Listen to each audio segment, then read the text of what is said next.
ಶ್ರೀ ಕ್ಷೇತ್ರ ಧರ್ಮಸ್ಥಳ ಗ್ರಾಮಾಭಿವೃದ್ಧಿ ಯೋಜನೆದ ಸಂಪೂರ್ಣ ಸುರಕ್ಷಾ ಕಾರ್ಯಕ್ರಮದಡಿಟ್ಟು ಒದಗಿಸಾವನ ಗುಂಪು ಆರೋಗ್ಯ ವಿಮೆದ ಮಾಹಿತಿ ಕಾರ್ಯಕ್ರಮ ಬೊಕ್ಕ ಸಂಪೂರ್ಣ ಸುರಕ್ಷಾ ಮಾಹಿತಿ ಪತ್ರ ಬಿಡುಗಡೆ ಕಾರ್ಯಕ್ರಮ ಗ್ರಾಮ ಚಾವಡಿದ ವಲಯ ಕಚೇರಿಡು ಗುರುವಾರ ನಡೆದರು.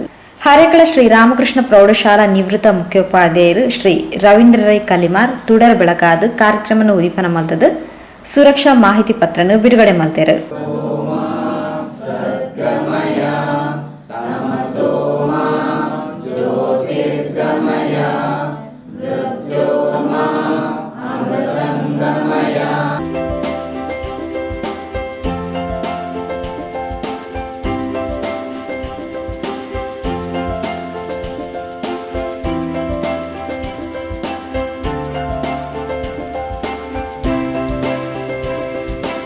ಕಾವಂದಿರು ಡಾಕ್ಟರ್ ಡಿ ವೀರೇಂದ್ರ ಹೆಗಡೇರಿನ ಕನತ ಬಾಲೆ ಇನಿ ಹೆಮ್ಮರಾದು ಬುಲಿದಂಡು ಈ ಪುರ್ತುಡು ತಂಕ್ಲೆನ ನಿಕ್ಲೆನ ಆರೋಗ್ಯ ಕಾಳಜಿ ದಿಂಜ ಅಗತ್ಯ ನಿಕ್ಲೆಗ್ ಯೋಜನೆರ್ದು ಇಂಚಿನ ಸುರಕ್ಷಾ ವಿಮೆ ತಿಕ್ಕದುಪ್ಪುನವು ನಿಕ್ಲೆನ ಪುಣ್ಯ ಆಯ್ನದ ಬೇಗ ಆಸಕ್ತಿ ಇರ್ದು ಅನುಷ್ಠಾನ ಕನತದು ಈ ಯೋಜನೆಯನ್ನು ಯಶಸ್ವಿ ಮಲ್ಪಲೆ ಪಂಡದು ಶ್ರೀ ರವೀಂದ್ರ ರೈ ಕಲ್ಲಿಮಾರ್ ತೆರಿಪಾಯರು. ಯಾವಾಗಲೂ ಸಂಘಟನೆಯಲ್ಲಿ ಇರತಕ್ಕಂಥ ಜನಗಳಂತ ನಾವುಗಳು ಏನಾಗಿರ್ಬೇಕು ಅಂತ, ಯಾಕಂದ್ರೆ ಈಗ ತಾನೇ ಅವರು ಪ್ರಸ್ತಾಪಿಸಿದರು, ಹಣದ ವಿಷಯ ಬಂದಾಗ ಮಾತ್ರ ಜನ ಸೇರ್ತಾರೆ ಅಂತ. ಅದು ಹಾಗಿರ್ಬಾರ್ದು. ಹಣ ಮುಖ್ಯ, ಅದು ಹಣ ಬೇಡ ಅಂತ ನಾನು ಹೇಳುವುದಲ್ಲ, ಹಣವೂ ಬೇಕು. ಆದರೆ ಹಣಕ್ಕಾಗಿಯೇ ನಾವು ಸೇರುವುದಲ್ಲ. ಏನಾಗಿರ್ಬೇಕು ಅಂದರೆ ನಮ್ಮ ಒಂದು ಜವಾಬ್ದಾರಿ ಉಂಟು. ಏನು ಜವಾಬ್ದಾರಿ ಅಂತ ಹೇಳಿದರೆ, ನಾವು ಆರೋಗ್ಯವಂತರಾಗಿರಬೇಕು, ನಾವು ಮನೆಯಲ್ಲಿ ಸಂಸ್ಕಾರಯುತ ಜನಗಳಾಗಿರಬೇಕು, ನಮ್ಮ ಮಕ್ಕಳು ಕೂಡ ಸಂಸ್ಕಾರಯುತ ಮಕ್ಕಳಾಗಿ ಬೆಳೆಯಬೇಕು. ಆಗ ನಮ್ಮನ್ನು ಸಮಾಜ ಏನು ಮಾಡ್ತದೆ, ಗುರುತಿಸ್ತದೆ ಅಂತ. ಆಗ ಅದೊಂದು ಒಳ್ಳೆ ಮನೆ ಆಗ್ತದೆ. ಒಂದು ಮನೆ ಸರಿಯಾಗಿದ್ದರೆ ನಮ್ಮ ಸಮಾಜ ಸರಿ ಇರ್ತದೆ. ಎಲ್ಲ ಮನೆಗಳು ಅಂದರೆ ಒಂದು ಮನೆ ಸರಿ ಇದ್ದರೆ ಮಾತ್ರ ಸಮಾಜ ಸರಿ ಇರಲಿಕ್ಕೆ ಸಾಧ್ಯ ಇದೆ. ಹಾಗಾದರೆ ಮನೆಯನ್ನು ಸರಿ ಮಾಡಬೇಕಾಗಿದ್ದರೆ ಅದರಲ್ಲಿರತಕ್ಕಂತಹ ಒಂದು ಯಾರು ಅದರೊಳಗಿರ್ತಾರೆ, ಆ ಮಾತೆ ಅದು ಬಹಳ ಮುಖ್ಯ. ಹೆಂಗಸರು, ಮಾತೆಯರು ಬಹಳ ಮುಖ್ಯ. ಮಾತೆಯರು ಸಂಸ್ಕಾರಯುತ ಮಾತೆಯರಾಗಿದ್ದುಕೊಂಡು ಒಳ್ಳೆ ತಿಳುವಳಿಕೆ ಇದ್ದಂಥ ಜನಗಳಾಗಿದ್ದರೆ, ಅವರು ಒಳ್ಳೆಯ ಜವಾಬ್ದಾರಿಯಿಂದ ಕೆಲಸವನ್ನು ಮಾಡ್ತಕ್ಕಂಥವರಾಗಿದ್ದರೆ, ಸಮಾಜಮುಖಿ ಚಿಂತನೆ ಅವರಲ್ಲಿ ಉಂಟು ಅಂತಾಗಿದ್ದರೆ ಆ ಮನೆ ಖಂಡಿತವಾಗಿ ಬೆಳೆಯುತ್ತದೆ. ಆ ಮಕ್ಕಳು ಕೂಡ ಒಳ್ಳೆಯ ಸಂಸ್ಕಾರಯುತ ಮಕ್ಕಳಾಗಿ ಬೆಳೆಯಲಿಕ್ಕೆ ಸಾಧ್ಯತೆ ಉಂಟು. ಅದೆಲ್ಲ ನಾವು ಈ ಸಂಘಟನೆಯಿಂದ ಕಲೀಲಿಕ್ಕೆ ಆಗ್ತದೆ. ನನ್ನ ಒಂದು ಇದರ ಅನುಭವದ ಪ್ರಕಾರ ಇಂತಹ ಒಳ್ಳೆಯ ಕೆಲಸ ಕಾರ್ಯಗಳನ್ನು, ಅದು ಸೇವಾ ಕಾರ್ಯ ಮಾತ್ರ ಅಲ್ಲ, ಇಂಥ ಒಂದು ಒಳ್ಳೆಯ ಕಾರ್ಯವನ್ನು ಕೂಡ ನಾವು ಈ ಸಂಘಟನೆಯಿಂದ ಕಲೀಲಿಕ್ಕೆ ಆಗ್ತದೆ. ಧರ್ಮಸ್ಥಳ ಗ್ರಾಮಾಭಿವೃದ್ಧಿ ಯೋಜನೆದ ಕೊಣಾಜ ವಲಯದ ವಲಯ ಅಧ್ಯಕ್ಷರು ಶ್ರೀ ವಿಜಯ್ ಬಂಗೇರ ಗುರ್ಕಾರ್ನ ವಹಿಸುತ್ತಿದ್ದರು.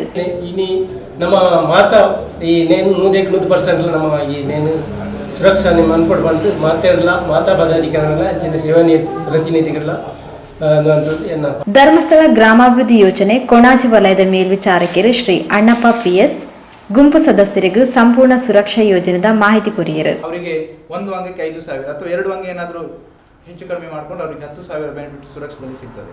ಅಥವಾ ಅವರು ಪೂರ್ಣಕಾಲಿಕವಾಗಿ ಅವರು ಏನು ಅಂಗವಿಕಲತೆಯನ್ನು ಹೊಂದಿದ್ರೆ ಅವರಿಗೆ 25,000ವರೆಗೆ ಬೆನಿಫಿಟು ಇದರಲ್ಲಿ ಸಿಗ್ತದೆ. ಈಗ 6 ಜನರ ಕುಟುಂಬ ಸದಸ್ಯರನ್ನು ಸುರಕ್ಷದಲ್ಲಿ ನೋಂದಣಿ ಮಾಡಿ ಒಂದು ಕುಟುಂಬದಲ್ಲಿ ನೀವು ಮಾಡ್ಕೊಂಡ್ರಿ. ಒಂದು ವೇಳೆ ದೊಡ್ಡ ಸಮಸ್ಯೆಗಳು ಬಂದು, ದೊಡ್ಡ ಕಾಯಿಲೆ ಏನಾದರೂ ಬಂದು 1,20,000 ಒಬ್ಬರಿಗೆ ತಗೊಳ್ಬೇಕಾದಂಥ ಪರಿಸ್ಥಿತಿ ಬಂದರೂ ಕೂಡ 6 ಜನರ ಟೋಟಲ್ ಟ್ರೀಟ್ಮೆಂಟ್ ಅಮೌಂಟನ್ನು ಒಬ್ಬರಿಗೆ ಕ್ಲೈಮ್ ಮಾಡ್ಕೊಳ್ಳಿಕ್ಕೆ ಅವಕಾಶ ಮಾಡಿಕೊಟ್ಟಿದ್ದಾರೆ. ಹಾಗಾಗಿ ಇವತ್ತು ನೀವು ನೋಂದಣಿ ಮಾಡುವಾಗ ಭಾಳ ಜಾಗ್ರತೆಯಲ್ಲಿ ನೋಂದಣಿ ಮಾಡಬೇಕು. ಕೆಲವರು ನಾವು ಏನು ಮಾಡ್ತೇವೆ ಅಂತ ಹೇಳಿದ್ರೆ, ಮನೆಯಲ್ಲಿ ಯಾರು ಪೇಷಂಟ್ ಇದ್ದಾರೆ ಎದ್ದೇಳಕ್ಕಾಗಲ್ಲ ಅವರನ್ನು ಮಾತ್ರ ನಾವು ನೋಂದಣಿ ಮಾಡೋದು. ಕನಿಷ್ಠ 3 ತಿಂಗಳ ಮಗುವಿನಿಂದ 79 ವರ್ಷದ ಏಜ್ ಒಳಗಡೆ ಇರುವ ಸದಸ್ಯರನ್ನು ಸುರಕ್ಷಿತದಲ್ಲಿ ನೋಂದಣಿಯನ್ನು ನಾವು ವ್ಯವಸ್ಥೆ ಮಾಡ್ಕೊಳ್ಳಿಕ್ಕಾಗತ್ತೆ. ನಿಮಗೆ ಕೊಡಬೇಕಾದಂಥದ್ದು ನೀವು ಕರೆಕ್ಟಾಗಿ ನೆನ್ಪಿಟ್ಕೊಳ್ಳಿ. ಒಂದು, ನಿಮ್ಮ ಮೇಡಮ್ ಯಾವ ಸೇವಾ ಪ್ರತಿನಿಧಿಗಳು ಹೇಳ್ತಾರೆ ಅವರ ಮನೆಗೋಸ್ಕರ ಸುರಕ್ಷೆ ಮಾಡೋದಲ್ಲ.